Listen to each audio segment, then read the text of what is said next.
Patiting. Patiting. P-1-8567 for 150,000 pesos. 12/23/2022. Parang hindi katiting ito. Patiting for purchase of information. Ang observation mo? Any observation? Since ang allowed naman po ang purchase of information under 4.8 of the Joint Circular, wala naman po akong nakitang observation with respect to this acknowledgement receipt. P-1-8-545 in the name of Odi or Andy C. Lim for 50,000 pesos.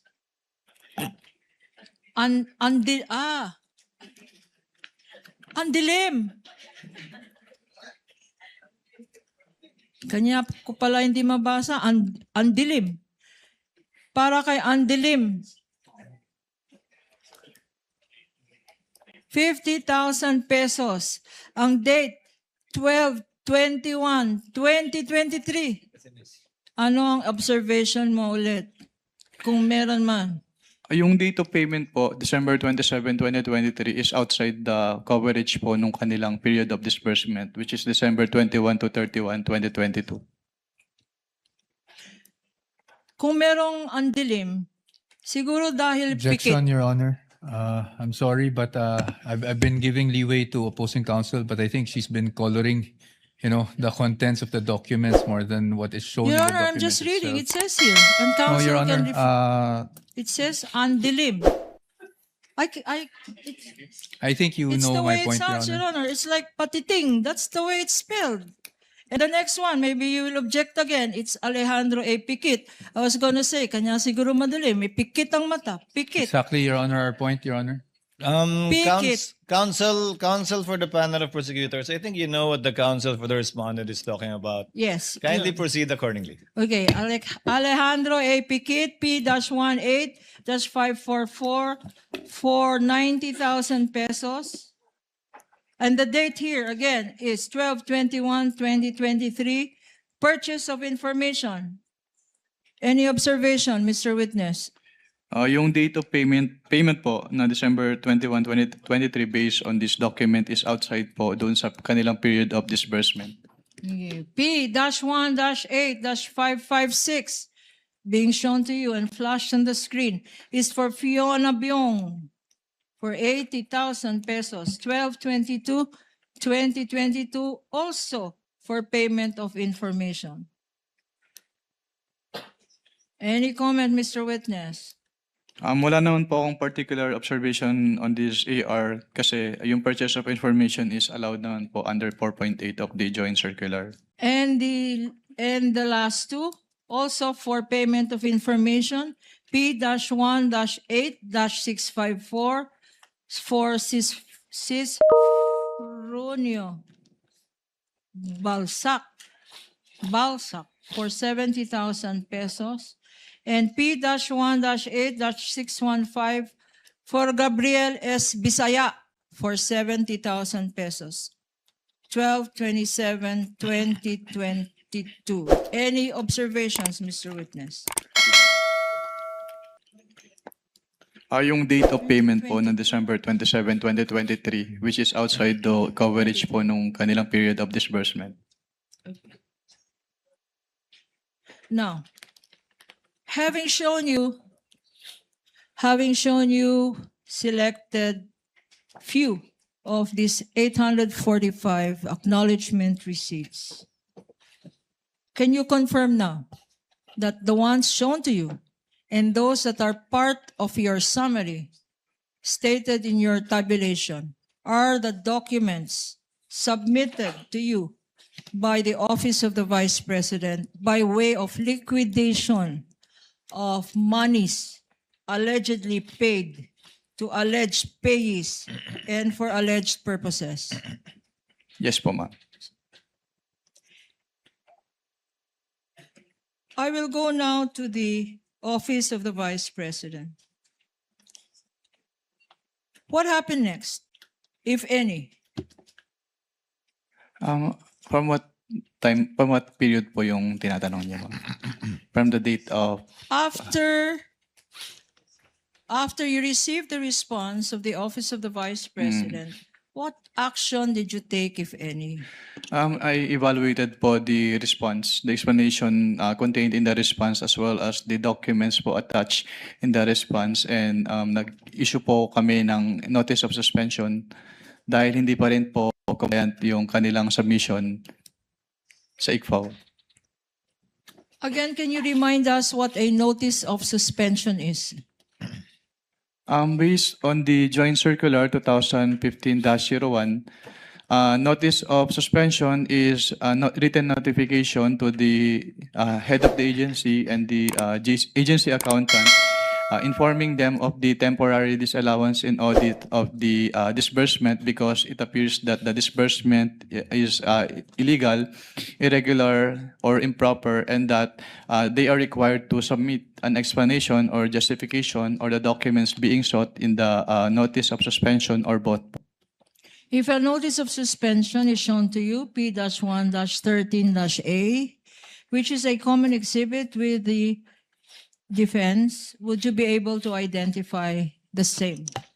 Yes, ma'am. And for better appreciation of the Honorable Impeachment Court, we will Assisting be counsel of flashing the both same parties on may the screen. approach.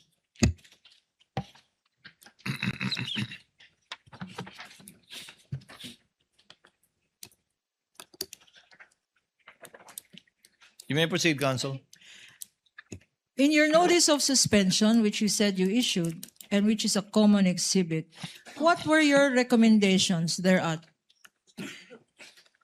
In this notice of suspension po, katulad po nung in-explain ko kanina, may mga payment of rewards silang ginawa in cash, in medicine, and in various goods, pero hindi po properly supported with any document evidencing success as prescribed po in item 4.8.5 of the Joint Circular. That is observation number 1 po.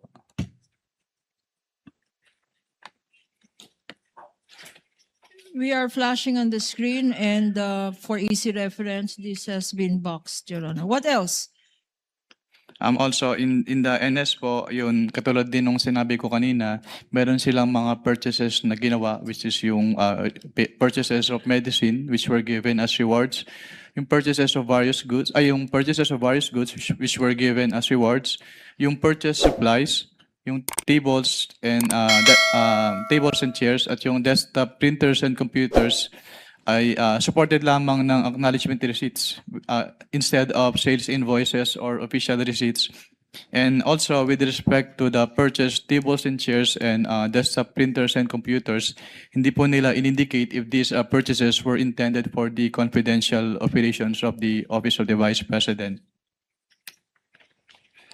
What else is here in your notice of suspension? Third po, yung ibang acknowledgement receipts po, yung receipts of payment ay naka-December 2023 at yung ibang acknowledgement receipts ay wala pong date kung kailan ni-receive ni payee yung payment po. No.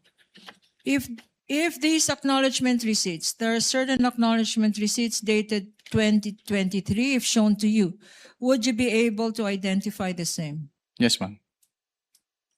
Showing to you now.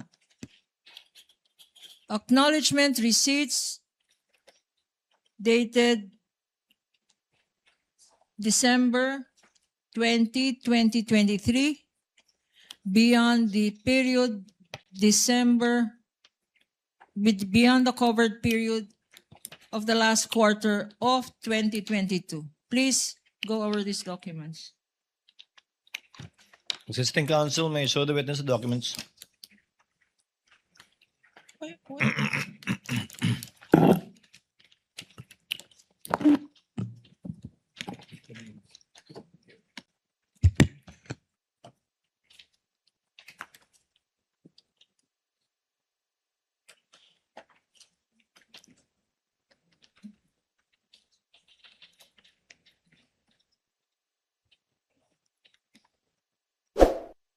Your Honor, please, this notice of suspension, as I mentioned earlier, is a common exhibit, Your Honor, and I will call the witness to please take a look at Annex A of this notice of suspension, which appears to be a tabulation of these undated and dated 2023 acknowledgement receipts. Are you looking at it? Annex A?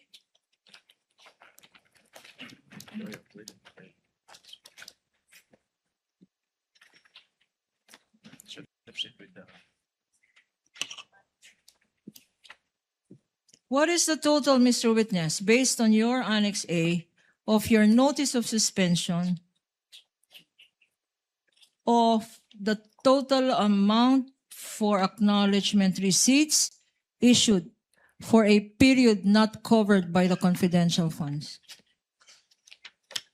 Can you clarify po yung question? Yung mga dated December 2023 po ba yun? Yes, Mr. Witness. Based on this annex po, yung total ng mga acknowledgement receipts na dated December 2023 ay 25,606,000 pesos. For 2023, 25,606,000. What about confidential funds liquidated based on undated acknowledgement receipts na walang date? Undated. Based po on Is the... that also shown in your Annex A? Yes po, ma'am. Can you tell this court how much that amount is for undated acknowledgement receipts na walang petsa? Ang total amount po ay 3,276,000 pesos po. Okay, and pag tinotal natin ito, magkano lahat ito ang nakalagay sa notice of suspension mo? Yung undated tsaka December Yes, Mr. 20. Witness. Bali ang